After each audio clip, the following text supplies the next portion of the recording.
नमस्कार।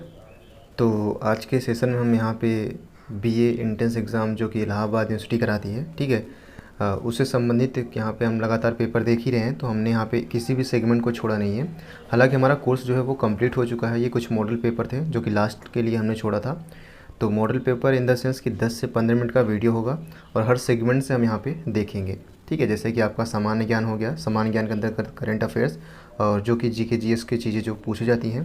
साथ ही साथ में अंत में आपको 7 ऑप्शनल सब्जेक्ट में से 3 सब्जेक्ट चुनने होते हैं, ठीक है, जिसमें से हम मान के चल रहे हैं कि आप नागरिक शास्त्र यानी सिविक्स, ठीक है, ज्योग्राफी यानी भूगोल और एक इतिहास, ठीक है, ये 3 सब्जेक्ट चुने होंगे। अदरवाइज़ अगर 1-2 सब्जेक्ट हम यहाँ पे एक्स्ट्रा भी पढ़ाएंगे, जैसे कि अर्थशास्त्र, इकोनॉमी पढ़ा देंगे। 4 सब्जेक्ट को लेकर यहाँ पे चलेंगे।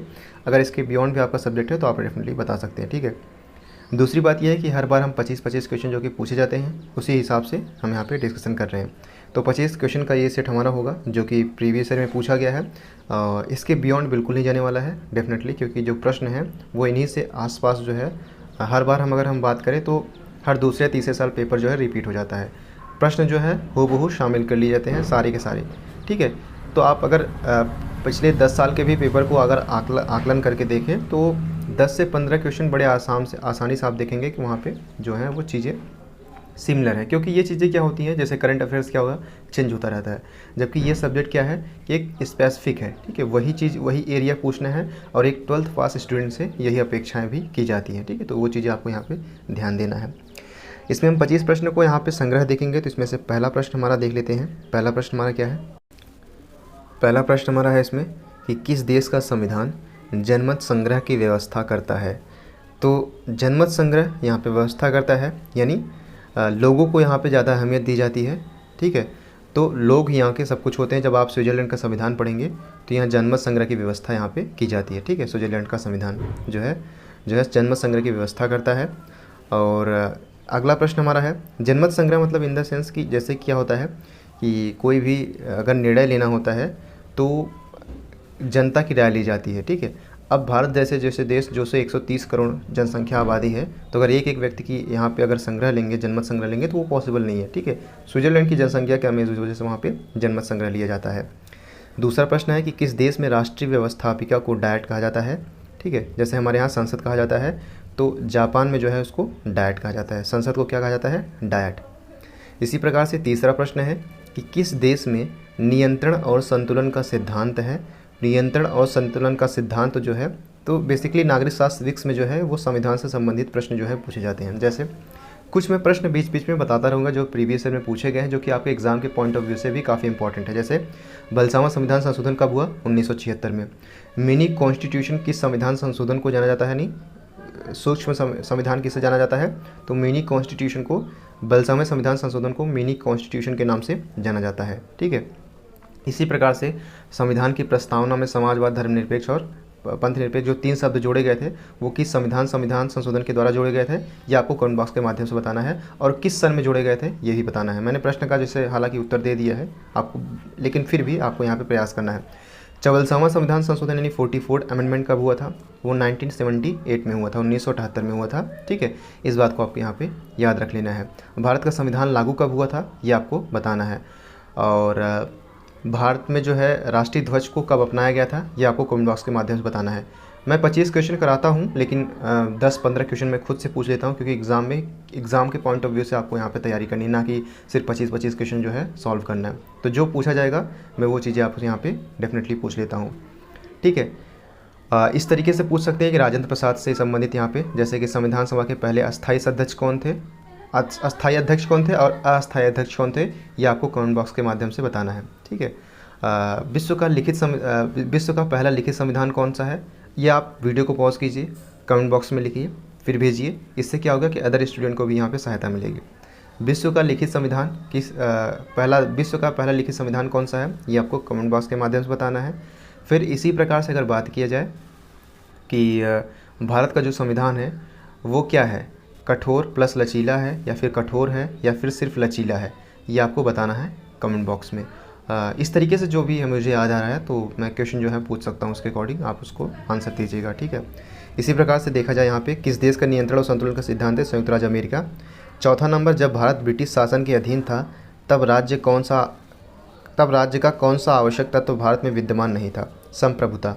संप्रभुता मतलब क्या होती है कि आप अपने देश के लिए आंतरिक मामले या फिर बाह्य मामलों के लिए निर्णय लेने के स्वतंत्र हैं।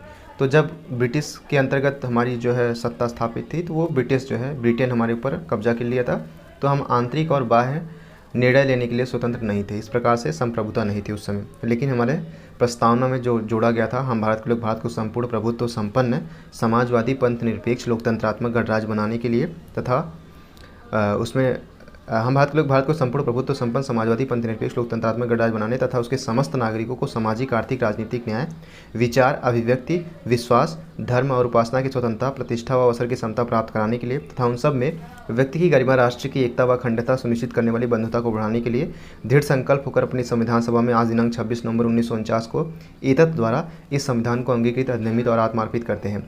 मेरा सुनाने का उद्देश्य नहीं था कि मुझे आता है, ठीक है, ये बिल्कुल नहीं उद्देश्य था मेरा। क्लास 8 में मैंने रट लिया था। देखिए इसका मेन उद्देश्य क्या होता है कि इसी से जो है 4-5 क्वेश्चन पूछे जा सकते हैं। जैसे कि इसमें एक जिक्र किया गया है 26 नवंबर 1949 को संविधान लागू किया गया, ठीक है, इस तरीके से प्रश्न पूछा जाएगा। इसी में जो है प्रश्न जो हमने पूछा था धर्मनिरपेक्ष समाजवादी और पंथ निरपेक्ष, जो 3 शब्द जो जोड़े गए थे वो किस अमेंडमेंट से जोड़े गए थे, संप्रभुता का अर्थ क्या होता है, ठीक है। इससे ही 5 क्वेश्चन आपके बड़े आराम से पूछे जा सकते हैं। 5वां प्रश्न है निम्नलिखित में से कौन सा गुट निरपेक्ष आंदोलन से संबंधित नहीं है? देखिए नेहरू नासिर और टीटो जो है वो गुट निरपेक्ष आंदोलन से संबंधित है। नहीं पे आपको विशेष फोकस देना है। तो माओवादी जो है वो गुट निरपेक्ष आंदोलन से अलग है, ठीक है। इसी प्रकार से अगला 6वां नंबर हमारा है कि निम्नलिखित में से कौन सा सामाजिक संविदा सिद्धांत से संबंधित नहीं था? सामाजिक संविदा से सिद्धांत से संबंधित नहीं था। देखिए हॉब्स लॉक और रूसो ये तीनों संबंधित थे, जबकि ग्रीन संबंधित नहीं था।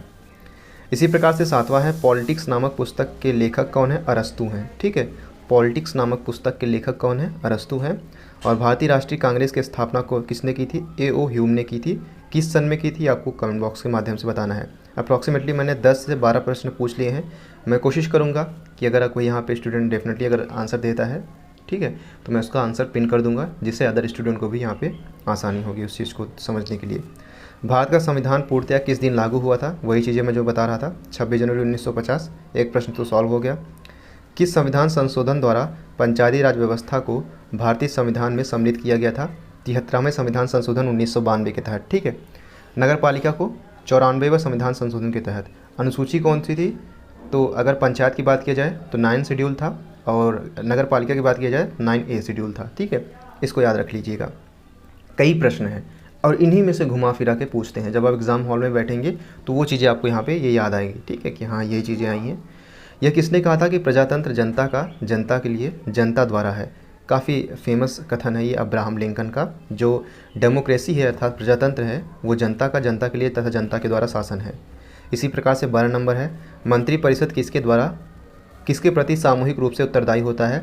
तो मंत्रिपरिषद जो है लोकसभा के प्रति सामूहिक रूप से उत्तरदायी होता है। राज्य का वह विशेष तत्व कौन सा है जो राज्य को अन्य सभी संगठनों से अलग कर देता है? संप्रभुता, ठीक है। 14 नंबर हमारा है कि जहाँ कानून नहीं वहाँ स्वतंत्रता नहीं हो सकती है। यह कथन किसका है? यह लॉक का कथन है कि जहाँ कानून नहीं है वहाँ स्वतंत्रता भी नहीं हो सकती है।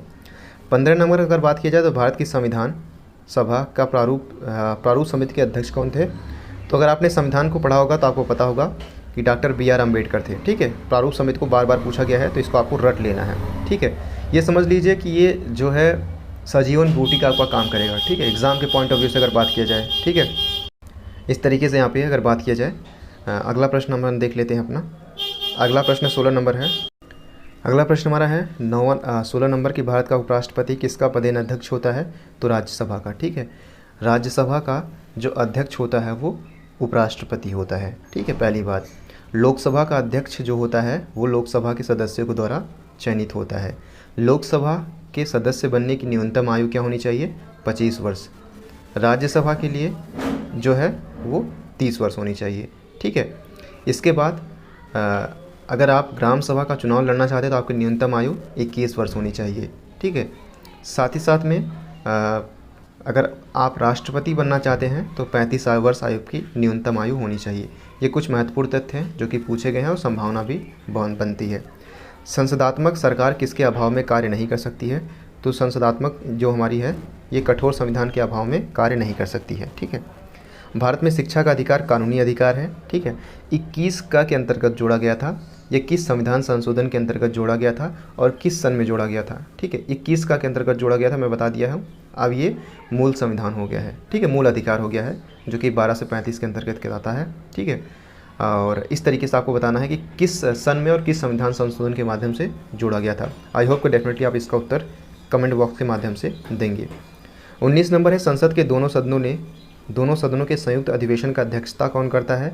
मान लीजिए किसी चीज़ को लेकर कॉन्फ्लिक्ट हो जाता है, मतलब इन द सेंस कि मान लीजिए कोई बिल पास होता है और लोकसभा के द्वारा पास कर दिया जाता है लेकिन राज्यसभा के द्वारा रोक दिया जाता है, या फिर राज्यसभा के द्वारा पास कर दिया जाता है, लोकसभा के द्वारा रोक लिया जाता है।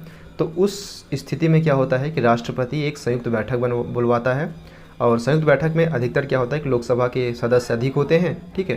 तो लोकसभा जो है बिल पारित करवा लेती है, तो राष्ट्रपति अध्यक्षता करता है। भारतीय संविधान की 8वीं अनुसूची में कितनी भाषाओं का उल्लेख किया गया है। तो 8वीं अनुसूची में आई थिंक 22 भाषाएं होनी चाहिए यहाँ पे, ठीक है, ये गलत है, 22 भाषाओं का उल्लेख किया गया है। और 21 में पूछा गया है कि राज्यसभा के अधिकतर सदस्य चुने जाते हैं तो राज्य की विधानसभाओं द्वारा, ठीक है, राज्यसभा के अधिकतर जो सदस्य होते हैं वो राज्य की विधानसभाओं के द्वारा चुने जाते हैं। निम्नलिखित में सरकार का कौन सा एक अंग नहीं है। तो व्यवस्थापिका, कार्यपालिका और न्यायपालिका तीनों अंग है, ठीक है, संप्रभुता अंग नहीं है। इस तरीके से आप यहाँ पे एलिमिनेट मेथड के द्वारा आप यहाँ पे आंसर दे सकते हैं। 23 नंबर है कि राज्यसभा का पदेन सभापति उपराष्ट्रपति होता है। 24 नंबर हमारा है कि भारतीय संविधान के भाग 3 में क्या उल्लेखित है, मौलिक अधिकार उल्लेखित है। 1857 का विद्रोह प्रारंभ कब हुआ था, कहाँ से प्रारंभ हुआ था, तो मेरठ से प्रारंभ हुआ था। इस प्रकार से जो है वीडियो को लंबा ना करते हुए मैं वीडियो को यहीं एंड अप करना चाहूँगा। हालांकि अभी भी मेरे मन में जो है अभी भी 10 से 12 प्रश्न जो हैं जो कि एग्ज़ाम में पूछे जाएंगे। मैं दावे के साथ कह सकता हूँ, 100% श्योरिटी के साथ कह सकता हूँ कि अगर आपने पूरी ईमानदारी के साथ में सेशन देखा है तो इसके बाहर बिल्कुल नहीं आने वाला है, बहुत ही आपके एग्ज़ाम के पॉइंट ऑफ व्यू से इंपॉर्टेंट रहेगा। तो thank you so much, keep loving, keep supporting, keep stay with us. अगर आपका कोई भी क्वेरी है तो आप कमेंट बॉक्स के माध्यम से पूछ सकते हैं, या फिर आप हमसे सोशल मीडिया से जुड़ना चाहें तो आप हमसे इंस्टाग्राम से भी जुड़ सकते हैं। Thank you so much, keep loving, keep supporting.